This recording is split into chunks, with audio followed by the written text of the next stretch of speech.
Hello, this is Dr. Emily Kubat from Inspire Life PT, and today I wanted to talk to you about exercise for bone health. So whether you have osteoporosis or osteopenia, or you're at high risk, or just in general you want to know how to use exercise to better your bone health, then you will hopefully find some good information in this presentation.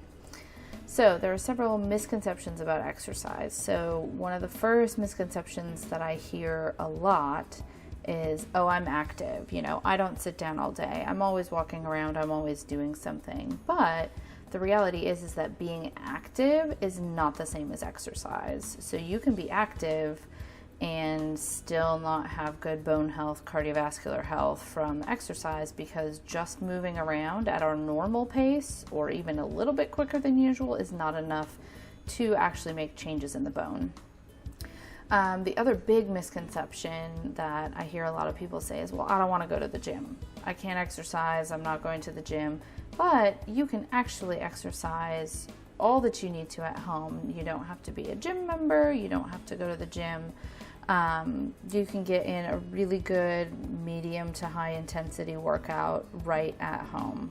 So don't let that deter you from exercise. So why exercise is important for bone health is because we need to load our bones to increase our bone density. So in order to form new bone and remodel our existing bones, we need to load the bones, and we do that to prevent bone loss and to help our muscles, our muscles pull on the bone by muscle strengthening, and that helps to strengthen the bone. And also, we do weight-bearing exercise, which also loads the bone and helps that bone to remodel and reform. Our bones are constantly being reformed. We have osteoblasts and osteoclasts, and the osteoclasts are breaking down the bone and osteoblasts are building up the bone. And so our bodies respond to what we're doing. And if we do more that we need stronger bones for, our bones will become stronger. It's amazing how the body does that for us. So we have to tell our body what we need, and in order to do that, we have to load the bones. So the goals for exercise. Our goals for exercise are, number one, to prevent fractures, really, if we're talking about bone health and osteoporosis, because a lot of people who have fractures then have decreased mobility afterwards. They may need to use a walker, a cane, even a wheelchair. And then if people have multiple fractures, there's an even greater chance that they will not be able to get back to doing what they were doing before, or get back to their prior level of function. And we don't want people to be having a hard time functioning. We want people to be able to get up and go do what they want to and play with their grandkids and go do their grocery shopping and keep working if they want to be, and all of that. So what we really need to do is prevent fractures. And so the things that we need to do to prevent fractures is prevent falls, because if you don't fall, there's a high chance that you will not fracture anything. We need to make sure people are moving around safely and preventing further bone loss. So those are kind of our main goals for our osteoporosis exercise program, or our exercise program for bone health. So our major things in fall prevention is decreasing home hazards. So if you have loose throw rugs, flooring that's uneven, clutter that's around to trip over, taking care of those things are really important. So even just with the loose rugs, getting a gripper underneath so that the rug stays down, some strong double-sided tape to keep it down, evening up any flooring that's a tripping hazard in between the rooms, and then just general clutter. All of those things really help decrease falls. Then wearing good supportive shoes. So high heels might be out if you have osteoporosis and you're at high risk for fractures. It's really good to wear a nice pair of shoes that is supportive and that's, sized correctly, not big and clunky, so that you're not going to trip over your own shoes. Then also just improving lighting, which the big thing with this is usually a night light on. When when you go to bed at night, so that if you have to get up to use the restroom, that you have that lighting. Or making sure that the stairways, hallways are well lit so that we can see to get around. Really, one of the things that I hear the most with people who have a fall and break something, I've heard this almost exact same story so many times, is I got up in the middle of the night to go to the bathroom. I didn't put my glasses on. I didn't turn on the light. I was a little bit dizzy because I got up so fast, and I tripped over my slippers by the bedside and ended up on the floor. So all of those things pretty much encompass anything you want to do to prevent falls. So if you're getting up at night to go to the restroom, make sure you get up slowly and give yourself some time to get oriented so you're not dizzy. Make sure you turn on a light. I always tell people your partner or spouse will be so much happier if you turn on a light and wake them up than they will be if you are on the floor screaming their name and wake them up that way. So make sure you are turning on lights. Make sure that any slippers or anything by the bedside are underneath your bedside table or underneath the bed. Anything in the way that you don't trip over. Pets are another thing. You just got to make sure you watch out for the dog or cat if they're by the bedside sometimes. Then also just using an assistive device if you need one. A lot of people say, well, I don't want to use a cane because that's for old people. I don't want to use a walker. I don't want to look like an old lady. But really, if you don't use the appropriate assistive device, if you're having a hard time getting around and you fall, then you're going to be having to use, if you didn't want to use the cane, well, now you're probably going to be on a walker or in a wheelchair, which is going to be worse, and not being able to do things for yourself. So it's so much easier if you feel like you need a cane, you're having a hard time getting around, just use the cane. Okay? And then the last thing is exercise. So the stronger we are, the better our balance is, the less likely that we are to fall in the first place. So make sure you get a good exercise program, speak with your physician, speak with your physical therapist, and get started exercising. So the components of an exercise program for bone health include strength training, balance, posture, and weight-bearing exercise. So we're going to go through each of those ones in detail as we go along here. So for strength training needs to be at least 2 days a week per major muscle group. So that means arms 2 days a week, legs 2 days a week, back, chest, and all of it, our core. So most people I tell that to and they go, but that's more days in the week than there are. Now, it doesn't need to be a 30-minute strength training program for each major muscle group, as long as we have 2 or more exercises for each major muscle group. So you can do your chest, arms, and back all on the same day if you're doing 2 exercises each for them. You can do, some lower body and some core stuff on the same day. So that is helpful that you can kind of meld some of those together a little bit. It doesn't need to be 30 minutes of strength training when you do it. Anything is better than nothing. You can use your body weight for resistance. You can use resistance bands, or you can use weights as well. So it doesn't need to be something that you have to go to a gym for, or that you buy a bunch of expensive equipment. Any of those things, even just your body weight if you don't want to buy any equipment at all. Okay?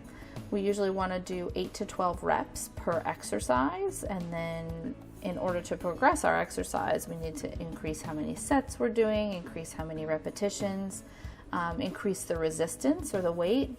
So even with your own body weight, there's ways to create more resistance too. So just ensuring that you are progressing things. So if I start today and I'm doing a bicep curl with 5 pounds, I can't do 10 reps of a bicep curl with 5 pounds for 6 months and expect for there to be a difference. I have to either increase how many I'm doing.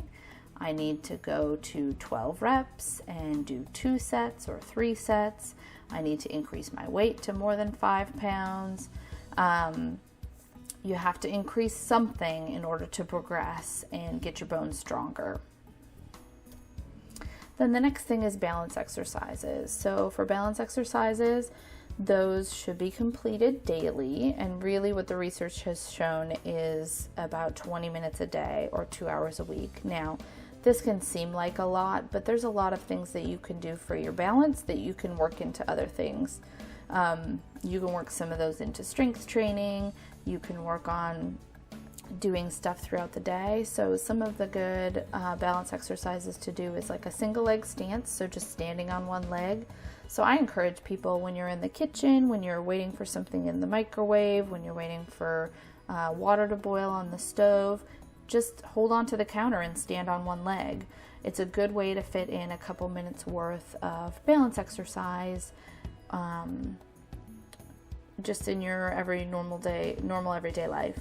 So you can also do tandem stance, which is one foot in front of the other, or you can put your feet right next to each other and put them together, and that makes your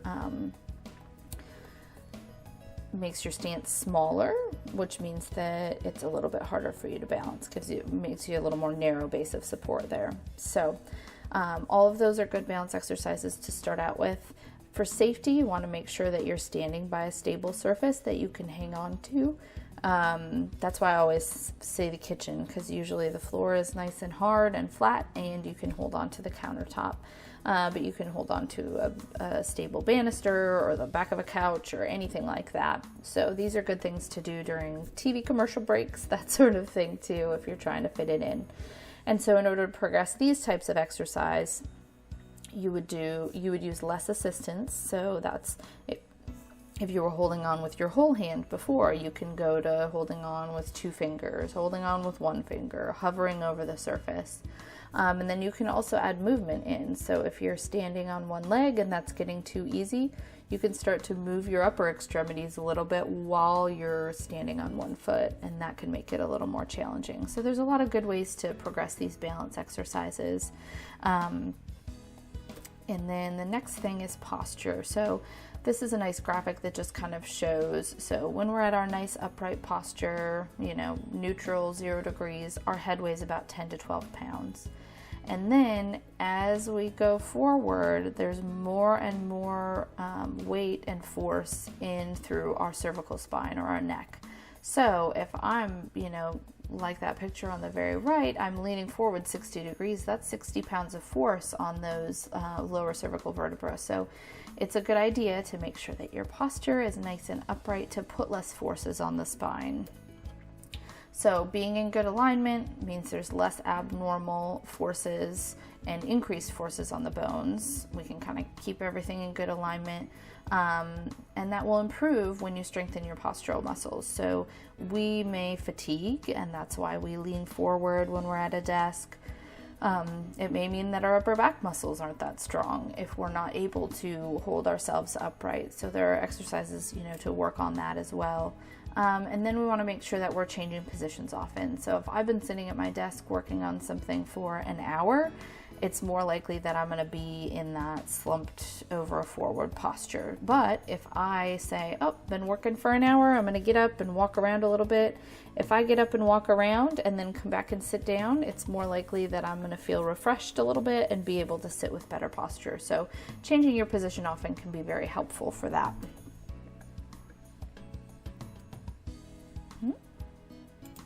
Okay. And then the next thing is weight-bearing exercise. And this is probably what we hear about the most with osteoporosis, is working on your weight-bearing exercise. So anything like walking, dancing, aerobics, you have to be up on your feet. Swimming and biking are not bone building, weight bearing activities, although they are very good for cardiovascular health, for muscle strengthening, all of that.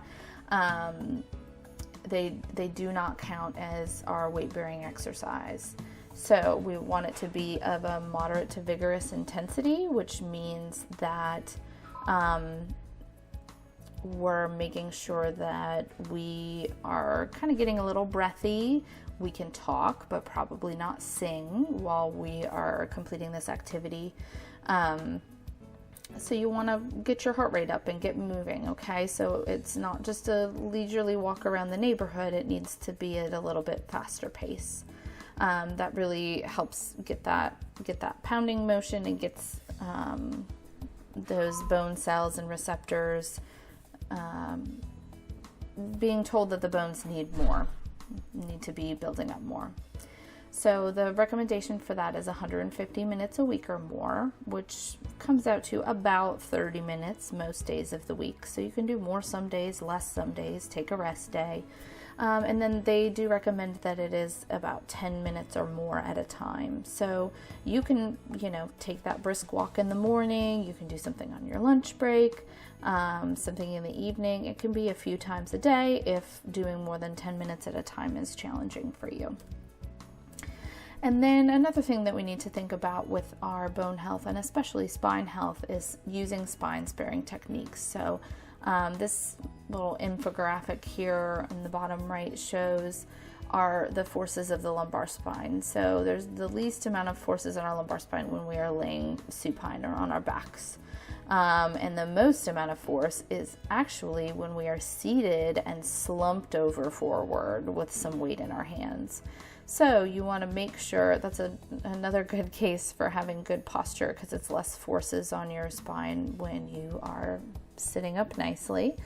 And then it does tell you that performing some exercises while lying down is not bad, because you have less force on your spine with that.